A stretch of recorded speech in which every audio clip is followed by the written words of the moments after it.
Deputy CM Pawan ఆదేశాల మేరకు AP వ్యాప్తంగా రెవెన్యూ అధికారులు సినిమా థియేటర్స్ లో తనిఖీలు నిర్వహించారు.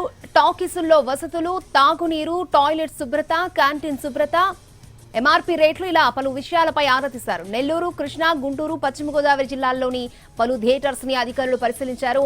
ఏపీ వ్యాప్తంగా సింగిల్ స్క్రీన్లు, మల్టీప్లెక్స్ కలిపి 1300కు పైగా థియేటర్స్ ఉన్నాయి. థియేటర్స్ లో కనీస వసతులు మొదలుకుని ఫైర్ సేఫ్టీ, క్యాంటీన్ లో ఫుడ్ వరకు అధికారులు ఆరా తీశారు. విజయవాడలో డిప్యూటీ తహసీల్దార్ రాజేశ్వరి తనిఖీలు చేశారు. ఇక గాంధీనగర్ లోని ఐనాక్స్, రాజు, యువరాజు, శైలజ థియేటర్లోని వసతులు, ఫైర్ సేఫ్టీ, క్యాంటీన్ లో ధరలను పరిశీలించారు.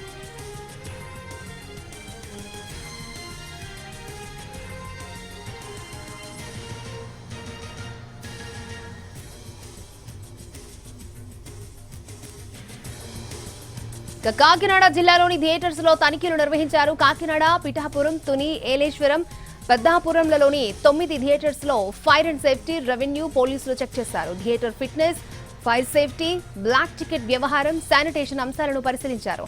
థియేటర్ క్యాంటీన్స్ లో ఫుడ్ అధిక ధరకు అమ్ముతున్నట్లు గుర్తించారు. థియేటర్ల తనిఖీల అంశంపై ఉన్నతాధికారులకు అధికారుల బృందం నివేదిక ఇచ్చింది.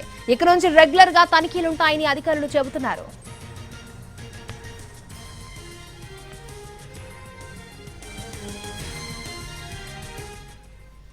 విశాఖలోని పలు సినిమా థియేటర్స్ లో రెవెన్యూ సిబ్బంది ఆకస్మిక తనిఖీలు చేపట్టారు. పారిశుద్ధ్యం, ఫైర్ సేఫ్టీ, ఆహార పదార్థాల ధరలతో పాటు 32 అంశాలలో తనిఖీలు నిర్వహించారు. ప్రేక్షకులకు సినిమా థియేటర్స్ లో అందిస్తున్న మౌలిక వసతులపై ఆరా తీశారు. పలు థియేటర్స్ లో లోపాలున్నట్లు గుర్తించారు. వాటిపై ప్రభుత్వానికి నివేదిస్తామంటున్నారు రెవెన్యూ సిబ్బంది. మరింత సమాచారం మా ప్రతినిధి చిరంజీవి అందిస్తారు. విశాఖలో ఉన్నటువంటి పలు థియేటర్లతో పాటు మల్టీప్లెక్స్ వీటన్నిటిలో కూడా ఏకకాలంలో సంబంధిత అధికారులు తనిఖీలు చేపడుతున్నారు. అయితే దీనికి సంబంధించి ప్రస్తుతం రెవెన్యూ అధికారులు కూడా ఉన్నారు. వాళ్ళతో కూడా మాట్లాడే ప్రయత్నం చేద్దాం. అయితే ఈ సంబంధించి థియేటర్లు, మల్టీప్లెక్స్లు ఏవైతే ఉన్నాయో వాటిలో ఫైర్ సేఫ్టీ, ఫుడ్ సేఫ్టీ అనే అధికారులతో పాటు మిగతా అన్ని కూడా తనిఖీలు చేస్తున్నటువంటి పరిస్థితి మనకు కనిపిస్తుంది. ప్రస్తుతం మనతో మాట్లాడడానికి ఎంఆర్ఓ గారు ఉన్నారు. ఆయనతో మాట్లాడే ప్రయత్నం చేద్దాం. సార్, ప్రస్తుతానికి ఎటువంటి లోపాలు గుర్తించడం జరిగింది? ఈ తనిఖీలు వెనుకున్నటువంటి ఇదేంటి సార్? ఇప్పుడు ప్రభుత్వ ఆదేశాల మేరకు మేము అన్ని థియేటర్స్ చెక్ చేస్తున్నాం. ఇందులో ఆల్రెడీ సీఎంఆర్ చేశాము. అక్కడ ఉన్న కామన్ గా ఉండేది ఏంటంటే దానికి తిరిగి కామన్ గా ఉన్న ఒకటే ఏంటంటే ఎక్కువ రేట్లకు అమ్ముతున్నారు ఫుడ్ అనేది. అదే అందరూ తెలిసిన విషయమే. ఈ ఫుడ్ అనేది పాప్కార్న్ ఏంటి, సమోసా ఏంటి, ఇవన్నీ మాత్రం ఇప్పుడు అనుకున్న దానికన్నా ఎక్కువ రేట్లో ఉన్నాయి. మేము చూసాం. పాప్కార్న్ అయితే 750 రూపాయలు కూడా ఉంది, 50 రూపాయలు కూడా ఉంది. అది బిగ్ ప్యాక్ అంట, ఏది ఫ్యామిలీ ప్యాక్ అది సగం అయితే 500 ఉంది. మామూలు ప్యాక్ అయితే 250 రూపాయలు. ఓవరాల్గా టికెట్ మాత్రం 157 రూపాయలు. మెయిన్ ఇక్కడ సంబంధించి ఫ్రీ పార్కింగ్ ఇస్తున్నారు, బాగానే ఉంది నామ్స్ ప్రకారం.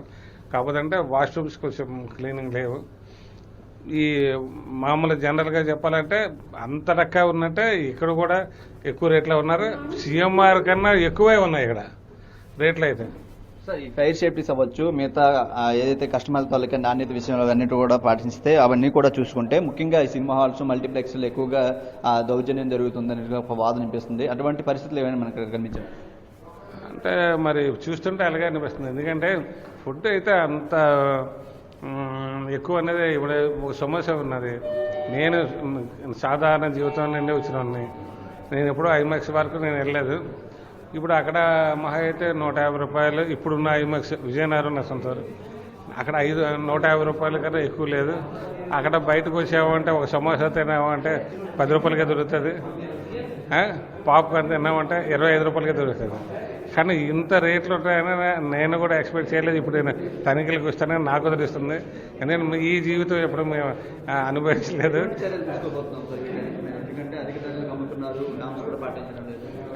అంటే అధిక ధరలకు అమ్ముతున్నారనే పాత్ర క్వాలిటీ అండ్ క్వాంటిటీ అది కూడా మనం చూసుకోవాలి. నా ఉద్దేశం 750 రూపాయలు ఉన్నది అంటే దానికి క్వాంటిటీ ఏంటి, క్వాలిటీ ఏంటి అనేది కూడా చూసుకొని అమ్మచ్చు. అందులో అంటే నా పర్సనల్ అభిప్రాయం. అలాగే సమోసా ఉన్నది 150 రూపాయలు 2 అమ్ముతున్నారంటే వాళ్ళు ఉన్న మెయింటెనెన్స్ దాని ప్రకారం అమ్ముతున్నారు. కానీ ఇది మరీ 50% తగ్గించుకోవాలి నా ఉద్దేశం. ఎందుకంటే లేకపోతే ఎవరు థియేటర్లకి ఎవరు రాకపోవడానికి కారణం నేను అనుకున్నది ఇది ఒకటి. థియేటర్లకు ఎవరు రాకపోవడానికి కారణం కూడా ఇది ఒకటి. ఎందుకంటే వారం రోజుల్లో 15 రోజుల్లో వచ్చేస్తుంది కదా, మన ఓటీపీలో వచ్చేస్తుంది. ఎందుకు ఇంత డబ్బులు పెట్టుకోవాలి, ఇంట్లోనే ఏంది చేయొచ్చు అని రాగడానికి కారణం సినిమా ధరలు కాదు, ఈ మెయిన్ ఫుడ్ ప్రైస్ వల్లే రావట్లేదని నా అభిప్రాయం. ఇది ప్రస్తుతం అయితే మనతో మాట్లాడడానికి నిర్వాహకులు కూడా ఉన్నారు. ఎటువంటి అంటే ఇవన్నీ కూడా రేట్లు కూడా అధికంగా అమ్ముతున్నటువంటి పరిస్థితి, సామాన్యులకి ఎవరు కూడా అందుబాటులో లేవు, సరైన వసతులు కూడా కల్పించడం లేదు. రెండింటిని ఏ విధంగా చూస్తారండి? సరే, అంటే ఇప్పుడు ఇంత మెయింటెనెన్స్ ఇవి కూడా వస్తున్నాయి, మనం రెండు వైపుల నుంచి కూడా ఆలోచించాలి. బట్ సార్ వాళ్ళు చెప్పినట్టు ఏంటంటే కొంచెం రేట్లు కూడా వాళ్ళు చెప్తున్నారు కదా, ఒకసారి టికెట్ రేటు గరిష్టంగా 177 రూపాయలు ఉన్నప్పుడు సామాన్యుడు ఒక సినిమా చూస్తా ఉన్నప్పుడు 750 రూపాయల వరకు కూడా గరిష్టంగా పాప్కార్న్ ఇవన్నీ కూడా అమ్మాల్సి వస్తుంది.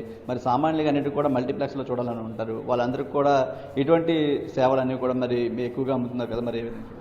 అదేనండి, ఇప్పుడు ఏంటంటే మనం గవర్నమెంట్తో కూడా మనం చర్చించి ఏ రేటు పెడితే బాగుంటుంది. మనకి ఏంటంటే రెగ్యులర్గా ఎండ్ ఆఫ్ ది డే ఏంటంటే ఇప్పుడు మీరు చూసి ఉంటారు సినిమా హాల్స్లో జనాలు ఎక్కడ లేరు, మెయింటెనెన్స్ కూడా మాకు ఇబ్బంది ఉంటుంది. మీకు కూడా ఎండ్ ఆఫ్ ది డే ఏంటంటే కస్టమర్ని మనం తెచ్చుకోవడం బాధ్యత. వీకెండ్స్ వస్తేనే వస్తున్నారు, లేకపోతే కొత్త సినిమా వస్తే వస్తున్నారు.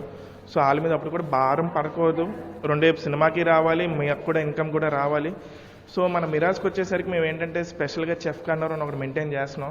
మాకు చెఫ్లు ఉన్నారు, మీరు ఏదైనా ఫుడ్ ఆర్డర్ చేస్తే లైవ్లో మేము అప్పుడప్పుడే తయారు చేసి ఇస్తాం. స్టోరేజ్ ఫుడ్ అనేది మేము మెయింటైన్ చేయం అసలు. మెయింటెనెన్స్ కూడా సరిగ్గా లేదు, వాష్రూమ్స్ కూడా క్లీన్గా ఉంచడం లేదని చెప్పేసి అంటున్నారు సార్. అంటే వాష్రూమ్ అంటే సార్ ఇప్పుడే షూ అయింది, కొంచెం ఉంటాయి, అప్ అండ్ డౌన్స్ ఉంటాయి. But we are maintaining up to mark అన్నీ. So it's a new theatre కదా, మేము అప్ టు మార్క్ ఉన్నాం. కస్టమర్స్ కూడా వెళ్ళి హ్యాపీ. బట్ గవర్నమెంట్తో చర్చిద్దాం, ఫుడ్ రేట్స్ ఇవన్నీ కూడా వాళ్ళు చెప్పే దాన్ని బట్టి మేము కూడా ముందుకెళ్తామని కోరుకుంటాం. Thank you. ఈ విధంగా ప్రస్తుతం విశాఖలో అయితే మాత్రం ఏకకాలంలో పలు చోట్ల సినిమా థియేటర్లతో పాటు మల్టీప్లెక్స్లో కూడా అధికారులు తనిఖీలు నిర్వహిస్తున్నారు. ఎవరైతే నిబంధనలకు విరుద్ధంగా ఏదైతే రేట్లు అమ్మడం కానీ అక్కడ భద్రతా ప్రమాణాలు, ఫుడ్ సేఫ్టీ అవ్వచ్చు, నెక్స్ట్ ఫైర్ అండ్ సేఫ్టీ ఇటువంటి పాటించిన వాళ్ళు ఎవరు ఉండదో వాటన్నిటి కూడా వివరాలు సేకరిస్తున్నారు. వాటన్నిటి మీద కూడా తర్వాత ఆ చర్యలు ఖచ్చితంగా తీసుకుంటామని చెప్తున్నటువంటి పరిస్థితి కనిపిస్తుంది. కెమెరామెన్ శ్రీధర్తో చిరంజీవి ఎన్టీవీ విశాఖ నుంచి.